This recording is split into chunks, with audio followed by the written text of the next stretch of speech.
Hey MVPs, YouTube, Twitter, TikTok world, whoever's watching this video, thanks you guys for being here. I'm Rico Knows. I'm going to talk to you guys about UFC Seattle, I believe, Fight Night Seattle, Cejudo versus Song. We'll go down the fight card. Just remember, I give out the first prediction on every fight card for free and the main event for free. Every other fight will be available on Patreon and YouTube. You just have to be a member. Just become an MVP, do your thing. Yes, we have a lot of members. I want to say we have a ton of members. And if you go to Patreon, you can see the picks from last week's show.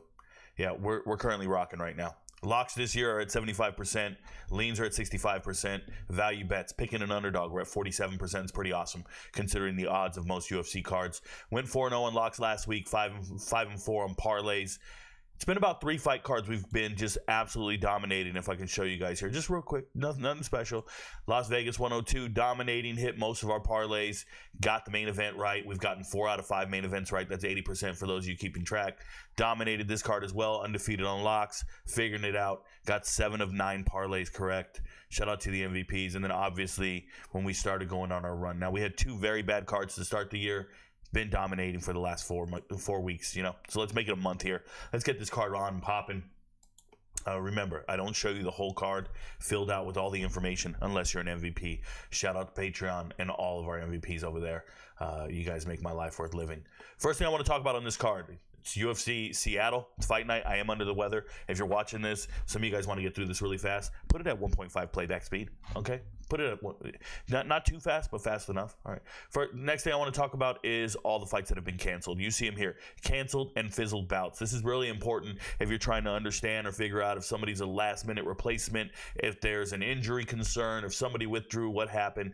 This card has been demolished by canceled fights. First and foremost, Dominic Cruz coming down with an injury, no longer fighting Rob Font, so Dominic Cruz retires. And Rob Font now has a new opponent. Some of these fights were rescheduled and moved. There's injuries, there's withdrawals, and some of them have been canceled very recently, like in the last 48 hours. This is why I always wait till Thursday to make the videos. It's because I want to be closer to weigh-in. Sometimes I want to wait till after weigh-in, but I understand that it takes time to make the videos, post them everywhere. MVP's got to watch them, consume them, so we'll just settle for Thursday and Friday. Nonetheless, the main card is Henry Cejudo against Yadong Song. Co-main event, Brendan Allen against Anthony Hernandez. Rob Font and Montsamato fighting an undefeated fighter. Silva, big heavy favorite, fighting some dude from where? I don't remember that flag, but it's not America. Undefeated Julius Walker fighting Alonzo Menefield.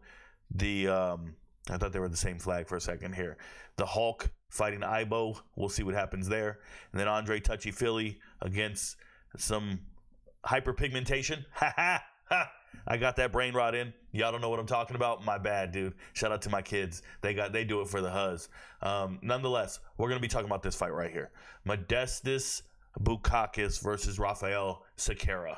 All right, first thing I'm going to say is this particular fight is probably a no-bet fight for the vast majority of America. Now, some of you D-gens are telling me, Rico, put it on. Let me know what's up. So we'll start with Modestas Bukauskas. Modestas Bukauskas is a 31-year-old fighter. He's a 6'3", 205-pound fighter. So he generally fights at light heavyweight, 205, and he looks the part, like he belongs in that weight class. I stress that because he's not a guy that's fighting at 170. He's fighting 205, and you see him down here fighting some of the bigger 205s, and Zach Paglia, former football player, Tyson Pedro, guy with tattoos, nothing like this. But this is his second run in the UFC. When he was in the UFC initially, he got knocked out, and getting knocked out by Jimmy Crute, the guy with the ugly mullet from last week, not a good look. Getting knocked out by Khalil Roundtree, it's tough. And then losing to Michelle. Just a bad run of losses. Go back on the regional scene, do what you're supposed to do, come back to the UFC, and start finding ways to win. Now, his last fight was in July. He was fighting Marcin Prachnio, and I picked Marcin Prachnio to win that fight, and I was wrong. Please understand that Modestas Bukauskas is not ever going to put the pedal to the floor and beat somebody's ass. It's just not going to happen. He was outlanded in that fight. Strikes were absurd. Look at this, dude. 120 total strikes to 56. We're in the third round. Dude's only landed 56 strikes, 38 of them significant. A lot of control time, no ground and pound, nothing dominant about Modestas Bukauskas, but he is fighting a solid fighter in Prachnio, and I actually thought Prachnio could pull it out, dog it out, but he didn't. Right? These are two guys that lost to Vitor Petrino. These are guys that I felt were kind of equivalent, and they kind of were. But this guy finds a way to win. Modestas Bukauskas finds a way to win, and I just don't think he's great. I just want to be clear with you guys. I don't think he's a great fighter. I think he's an undercard fighter for his whole life. He'll never be ranked. He's not that guy. His nickname is the Baltic Gladiator. There's nothing gladiator about this dude. He's just kind of out there doing some karate bullshit, never imposing his will, never taking anyone's lunch money. He's just kind of okay. But don't get it twisted. He's fighting Rafael Cerqueira. And Rafael Cerqueira reminds me of a 16-year-old who thinks he's putting work in the bedroom. You guys ever seen a 16-year-old talk that shit like, yo, I'll get girls. I'll get girls. No, you don't, buddy. You're nervous around women. And you're shooting your shot a little too early, dude. Nobody's satisfied. You'll be disappointing women for the next 10 years, bro. You don't know what you're doing. That's Rafael Cerqueira. He doesn't know what he's doing. He's 33 years old. 33 years old, 11-1. He was undefeated until we saw him against Ibo Aslan. Ibo's on this card. That fight back in October, pretty embarrassing fight. I remember when I made the video for that fight, I talked to you guys about it, and I said, hey, listen, this is the first fight of the night, or it's going to be the first fight of the night. They had the fight order wrong. And I said, you cannot bet on this fight. We have to learn more about these fighters. And part of it was this Rafael dude right here. There's not much tape on him. He has a little to no time in the cage overall. He's never really been in the cage fighting anybody. And there's only like 2 of these fights on YouTube. I don't know where else to get them. I've looked for all the tape I can find. There's nothing. And if you want to go back and look at that Ibo Aslan fight, that'll make it. That's hilarious. I just want you to know that's hilarious. Here it is. He landed 1 strike and was knocked out in 51 seconds. You heard me right. He landed 1 strike, and it was a leg kick, and that was it. He landed 1 leg kick, and then he was out of there. He got knocked out, and he got absolutely manhandled, ragdolled, embarrassed. Didn't belong in the UFC. That's what I'm telling you. This guy, he looks like he's a knockout artist. He looks like he's got all the muscles in the world, and then he just premature ejaculator, right? Just done before we even get there, bro. That's Rafael Cerqueira. Now, did we learn anything about him? No. Did I learn enough about him to say he's going to win next time? Not necessarily. The stats are way crazy. If you look at, how many significant strikes does he absorb, or how many this, that, like, okay, bro, we get it. Everything landed, and he was knocked out in 50 seconds. It's going to look terrible statistically.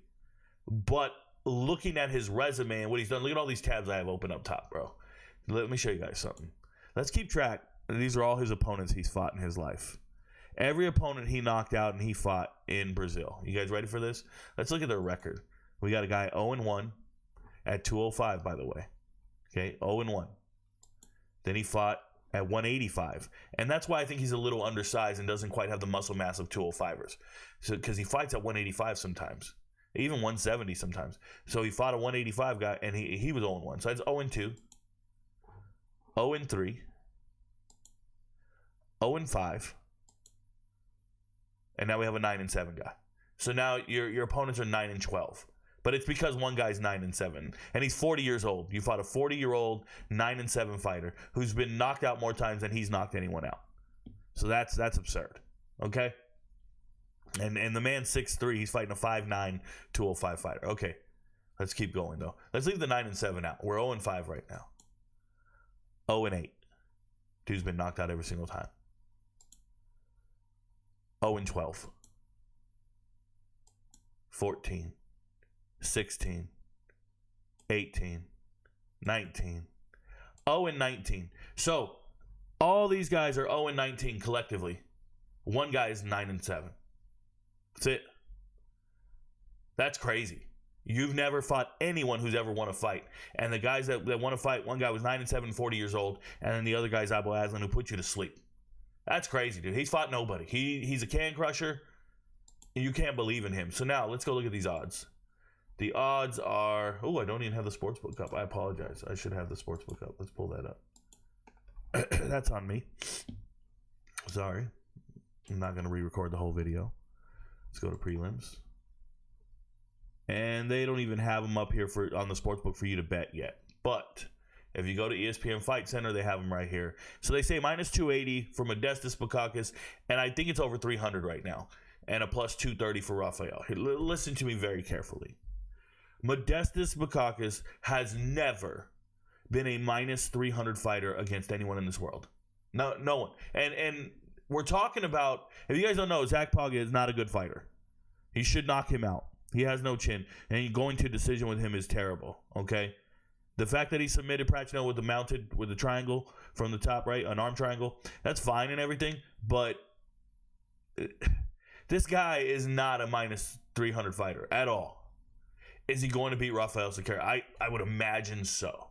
I can't go out there and tell you to put money on this dude that's beat nobody I've ever seen and then lost in 51 seconds in his debut. Most embarrassing debut since, I don't know. You figure one out. Most embarrassing debut since somebody who got their ass whooped terribly. Okay? It was embarrassing. So I can't believe in this guy at all. And I'm not a huge fan of Modestas Bukauskas. But when we go and make our picks this year, we're not going to make we're not going to make value picks for the sake of making value picks. We're going to make sure that if we pick an underdog, it's because we believe in him. That's why we're 10 and 11 when picking underdogs right now, because we're not going to make it purple unless we really believe it. And if you guys don't know the color scheme, green means it's a lock, black means it's a lean, and purple means it's a value bet, and we'll take it purple. So I don't think that it's going to go the distance. I don't know what the odds are. Sportsbooks don't have it posted right now, but I don't think this fight will go the distance. Bukauskas will find a way to finish this and get it done. He's a much bigger man. He's a more natural at that weight class, or Cerqueira's going to knock him out, one of the two. I would recommend to all you gamblers out there, don't bet on this fight. There's other places to bet your money. There's other places to make your money. This is a silly fight to bet on. You're just betting in the dark. You might as well go out and bet on greyhound races, and you don't know who or cockfighting or some shit like that. You don't even know who they are, because we've never seen Rafael Cerqueira actually fight.